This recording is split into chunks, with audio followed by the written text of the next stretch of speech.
Dear student, இன்னைக்கு நம்ம chemical kinetics பார்ப்போம்.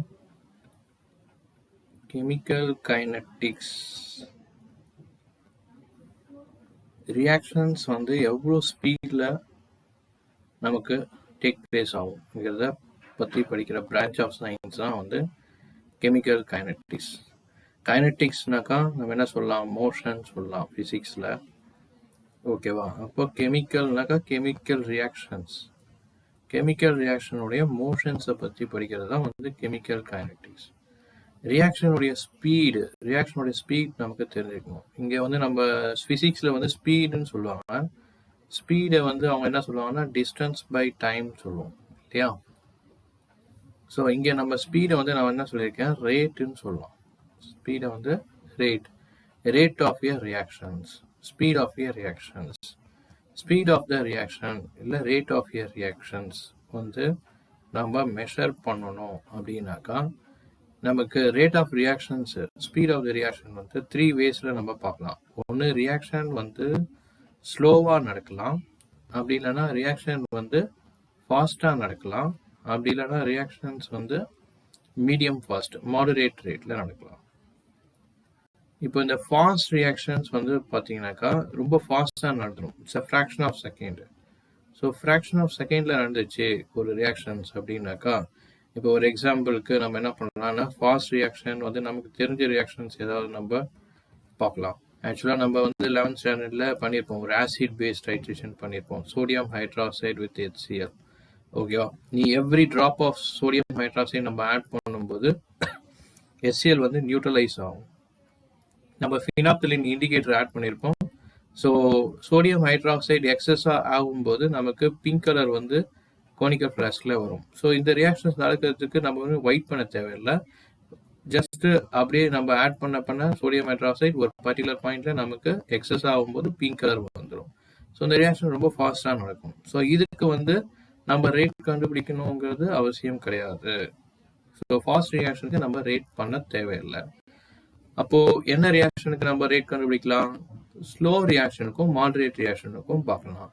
இப்போ ஸ்லோ ரியாக்ஷன் எடுத்துக்கிட்டீங்கன்னு வச்சுங்க, ஸ்லோ ரியாக்ஷன் நம்ம என்ன பண்ணலாம், ரஸ்டிங் ஆஃப் அயன். இப்போ ரஸ்டிங் ஆஃப் அயன், இன்னைக்கு நான் ஒரு புதுசாக ஒரு அயன் ராட் வாங்கிட்டு வரேன், அது உடனே நமக்கு ரஸ்ட் ஆகிடும் இல்லை இல்லையா? So it will take for years, 5 years 10 years கழிச்சு தான் ரஸ்ட் ஆகும். So it is very slow reaction. அப்போ இந்த ரியாக்ஷனுக்கு நம்ம ரேட் கண்டுபிடிக்கலாம்.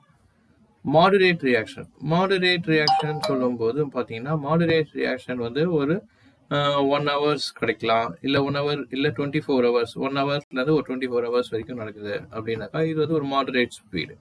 அப்போ நம்ம இதுக்கு ரேட்டு கண்டுபிடிக்கலாம். ஸோ இப்போ இந்த ரேட்டை எப்படி கண்டுபிடிக்கணும்? ரேட்டுக்கு நம்ம தான் ஸ்பீட் சொல்லியிருக்காங்க. ஃபிசிக்ஸில் டிஸ்டன்ஸ் பை டைம். ஓகேவா? டிஸ்டன்ஸ் பார்த்தீங்கன்னாக்கா இப்போ நமக்கு ரியாக்ஷன்ஸ் வச்சு பண்ண போகிறோம். ஒரு ரியாக்ஷன் விசில் இருக்கு, அதில் நான் A ரியாக்டன் போட்டிருக்கேன், B ரியாக்டன் போட்டிருக்கேன். இங்கே போய் நம்ம என்ன டிஸ்டன்ஸ் மெஷர் பண்ண முடியாது இல்லையா? ஸோ அப்போ நம்ம என்ன பண்ணலாம் அப்படின்னாக்கா, நம்ம எடுத்திருக்க ரியாக்டன்டோடைய கான்சன்ட்ரேஷனை நம்ம அப்சர்வ் பண்ணலாம். ரியாக்டன்டோடைய கான்சன்ட்ரேஷன் அப்சர்வ் பண்ணும்போது அப்போ நம்ம ரேட்டை எப்படி சொல்லலாம் அப்படின்னாக்கா, change in concentration of reactant, change in concentration of reactant சொல்லலாம். அப்படி இல்லைன்னா ப்ராடக்ட். ஏன்னா ரியாக்டன்ட் டிக்ரீஸ் ஆகிட்டே இருக்கும், ப்ராடக்ட் இன்க்ரீஸ் ஆகிட்டே இருக்கும். ரியாக்ஷன் டிக்ரீஸ் ஆக ப்ராடக்ட் இன்க்ரீஸ் ஆகிட்டே போகும். ஸோ அதனால நீ எய்தர் வைஸ் நீ ரியாக்டன்ட் வைஸும் சொல்லலாம், நம்ம ப்ராடக்ட் வைஸும் சொல்லலாம். எவ்வளோ கான்சன்ட்ரேஷன் ரியாக்டன்ட் குறைஞ்சிக்கிட்டே வரும், ப்ராடக்ட் ஏறிக்கிட்டே வரும். ஸோ அதனால change in concentration of reactant wise இல்லை product wise with respect to time. கான்சன்ட்ரேஷனை நம்ம எப்படி எக்ஸ்பிரஸ் பண்ணுவோம் அப்படின்னு கேட்டிங்கனாக்கா, மோல் பெர் லிட்டர். டைம் நம்ம செகண்ட்ஸில் எக்ஸ்பிரஸ் பண்ணலாம். ஸோ அப்போ இதோட யூனிட் பார்த்தீங்கன்னாக்கா mole litre inverse second inverse. இதுதான் இதோட யூனிட். நமக்கு ஸ்பீடோட இது மீட்டர் பர் செகண்டில் சொல்லுவோம். இங்கே rate mole litre inverse second inverse. So இதை நமக்கு பார்த்தீங்கன்னாக்கா இந்த மாதிரி ரேட்டோட ஃபார்முலாவை நம்ம இந்த மாதிரி எக்ஸ்பிரஸ் பண்ணலாம். Change in concentration of reactant or product with respect to time. ஓகேங்களா? ஸோ இப்போ இந்த ரேட்டை இவங்க 2 விதமாக நம்ம கிளாஸிஃபை பண்ணலாம். ஒன்று பார்த்தீங்கன்னாக்கா ஆவரேஜ் ரேட் லா. ஆவரேஜ் ரேட் லா. ஆவரேஜ் ரேட் லா. இப்போ ரியாக்ஷன்ஸ் வந்து பார்த்தீங்கன்னா நம்ம சொல்லியிருக்கோம் 1 ஹவர்ல நடக்கிற ஒரு மாடரேட் ரியாக்ஷன்ஸ் எடுத்துக்கலாம். அப்போ நம்ம என்ன பண்ணலாம், எவ்ரி 10 மினிட்ஸ்க்கு நம்ம வந்து எவ்வளோ கான்சன்ட்ரேஷன் சேஞ்சஸ் ஆயிருக்கு அப்படிங்கிறத பார்க்கணும். எவ்வளோ கான்சன்ட்ரேஷன் சேஞ்சஸ் ஆயிருக்கு எவ்ரி 10 மினிட்ஸ் இன்டர்வல்ல. இப்போ நம்ம ஃபங்க்ஷன் நான் என்ன பண்ணியிருப்பேன், இனிஷியலாக ஒரு 100 மோல்ஸ் எடுத்திருக்கேன். ஸோ ஒரு 10 மினிட்ஸ் கழிச்சு வந்து பார்த்தாக்கா எனக்கு 80 மோல்ஸ் தான் இருக்கும் ரியாக்டன். மீதி வந்து என்ன இருக்கும், 20 மோல்ஸ் ப்ராடக்டாக மாறி இருக்கும். ஸோ அப்போ எவ்ரி 10 மினிட்ஸ் இன்டர்வல்ல நம்ம என்ன பண்ணலாம்னாக்கா நம்ம ரியாக்டன்டோட கான்சன்ட்ரேஷனை செக் பண்ணுவோம்.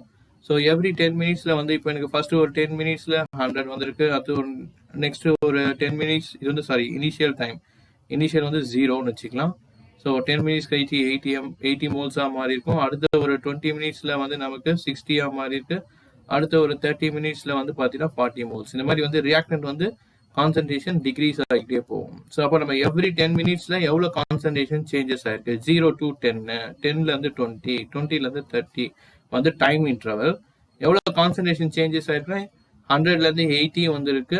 சும்மா ஒரு அப்ராக்சிமேட்டாக நான் போடுறேன். 100 minus 80 with respect to time வந்து 10 மினிட்ஸ். ஓகேவா? அப்போ நமக்கு எவ்வளோ வரும், 20/10. 20/10 2. ஸோ 2 வந்து mole litre inverse second inverse. So இதை வந்து நம்ம எவ்ரி 10 மினிட்ஸ்க்கு நம்ம இந்த மாதிரி ஃபைண்ட் அவுட் பண்ணிட்டாக்கா வர வேல்யூக்கு நம்ம ஆவரேஜ் பண்ணணும்.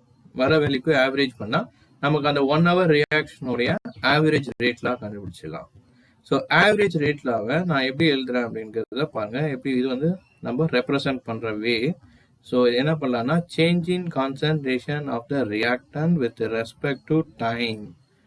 Change in concentration of reactant with respect to time. Reactant concentration வந்து டிக்ரீஸ் ஆகுது. அப்போ டிக்ரீஸ் ஆகும்போது நம்ம என்ன பண்ணலாம்னா மைனஸ் சைன் போடலாம். ஓகேவா? ஏன்னா கான்சன்ட்ரேஷன் வந்து டிக்ரீஸ் ஆகிட்டே போகுது.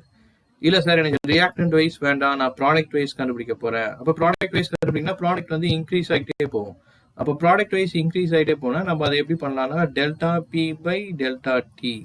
ப்ராடக்ட் வந்து இன்க்ரீஸ் ஆகிட்டே போகுது இல்லையா? ஸோ அதனால நம்ம என்ன பண்ணலாம்னாக்கா ப்ளஸ் வேல்யூ போடலாம். ஓகே, இது வந்து ஒரு வே ஆஃப் ப்ரெசன்டேஷன். ரேட் வந்து யாரும் வந்து நெகட்டிவ்ல சொல்ல போல, நான் -40 கிலோமீட்டர் ஸ்பீடில் போனேன் அப்படின்னு யாரும் சொல்ல போதில்லை. ரேட் வந்து ஒரு ப்ளஸ் வேல்யூவாக தான் இருக்கும். ஸோ 40 கிலோமீட்டர் ஹவரில் தான் போனேன், 50 கிலோமீட்டர் பர் ஹவரில் தான் போனேன் அப்படின்னு தான் சொல்ல முடியுமே தவிர நெகட்டிவ்ல யாரும் ரெப்ரசன்ட் பண்ண போகிறதில்ல. But why we have to place negative அப்படின்னாக்கா negative represent decreasing the reactant concentration. ரியாக்டனோட கான்சன்ட்ரேஷன் வந்து டிக்ரீஸ் ஆகிட்டு இருக்கு அப்படிங்கிறத ரெப்ரசன்ட் பண்ணுறது தான் வந்து மைனஸ் சைன் போட்டிருக்கோம். ப்ராடக்டோட கான்சன்ட்ரேஷன் வந்து இன்க்ரீஸ் ஆகிட்டே போகுது, அதனால வந்து அதை வந்து பிளஸ்ல நம்ம ரெப்ரசன்ட் பண்றோம். ஸோ இதை வந்து ஆவரேஜ் ரேட்லான்னு சொல்லுவோம். ஓகேங்களா? ஸோ அப்போ இதோட டெஃபினிஷன் வந்து பார்த்தீங்கன்னாக்கா so it is the rate of reaction for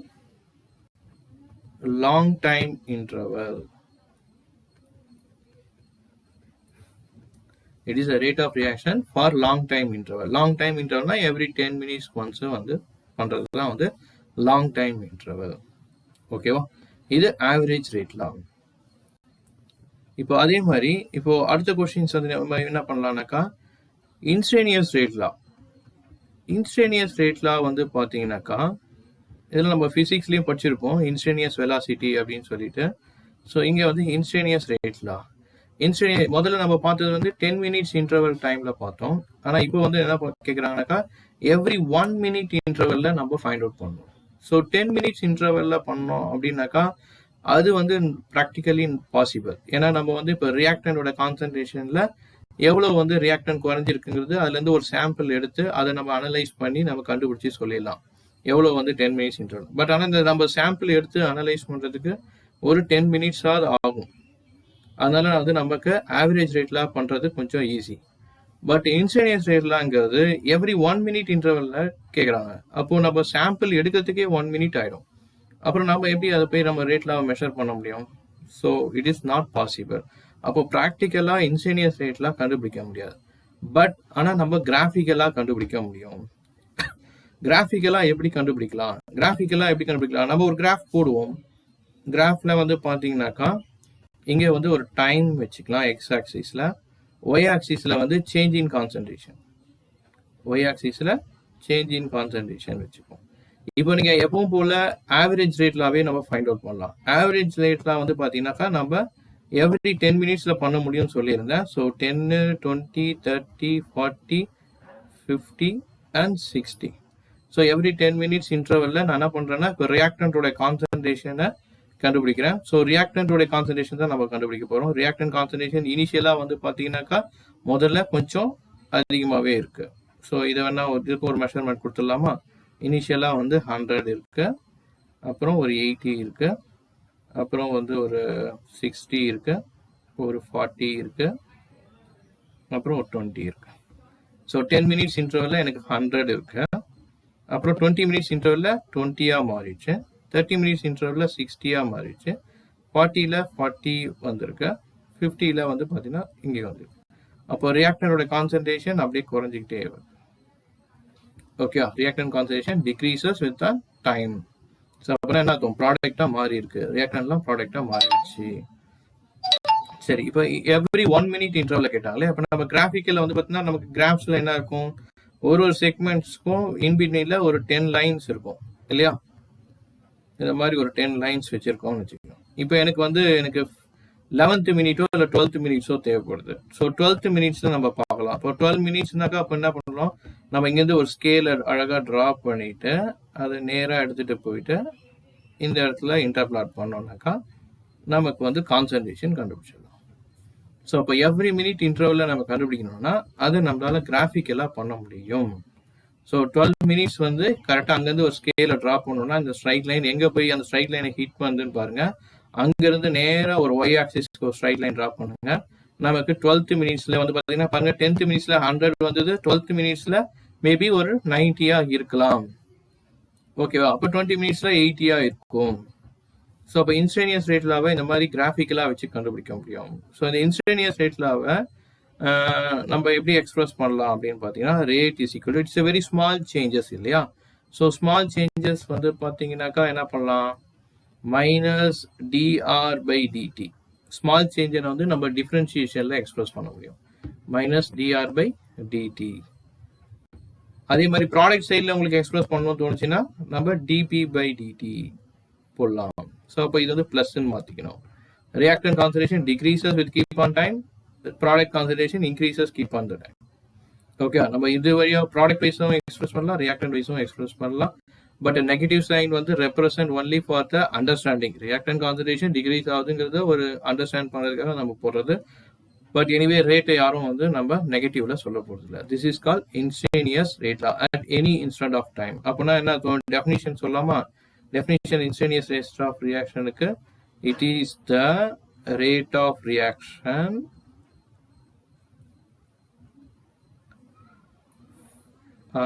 at any instant of time. At any instant of time. Average rate la வந்து it is a rate of reaction for a long time interval. Okay, ஒரு பெரிய gap இருக்கு, அந்த கேப்புக்கு நம்ம rate கண்டுபிடிச்சோம். இப்போ வந்து at any instant of time, 1 minute interval we can be able to find out the rate. So அது கிராஃபிக்கலாக நம்ம பண்ணி காமிக்கலாம். This is call instantaneous rate law. So என்ன இப்போ கெமிக்கல் கைனடிக்ஸில் ரேட்னா என்னன்னு பார்த்துருக்கோம். ரேட்டுங்கிறது change in concentration with respect to time. அப்புறம் அதில் நம்ம ஆவரேஜ் ரேட்லானா என்னன்னு பார்த்துருக்கோம். ஆவரேஜ் ரேட்லாங்கிறது it is a rate of reaction for a long time interval. ஒரு கேப் வந்து இருக்கும், 10 மினிட்ஸ் இன்டர்வல்னா நம்ம பண்ண முடியும். இன்ஸ்டன்டேனியஸ் ரேட்லாங்கிறது அட் எனி இன்ஸ்டன்ட் ஆஃப் டைம்ல நம்ம ரேட்டை வந்து ஃபைண்ட் அவுட் பண்ண முடியும். ஸோ இதுதான் வந்து நம்ம கெமிக்கல் கைனடிக்ஸில் பேசிக்காக தெரிஞ்சிக்க வேண்டிய ஒரு இன்ட்ரோடக்ஷன் டாபிக். ஸோ பிடிச்சிருந்தா சப்ஸ்கிரைப் பண்ணுங்கள், ஷேர் பண்ணுங்கள். கோபு கெமிஸ்ட்ரி.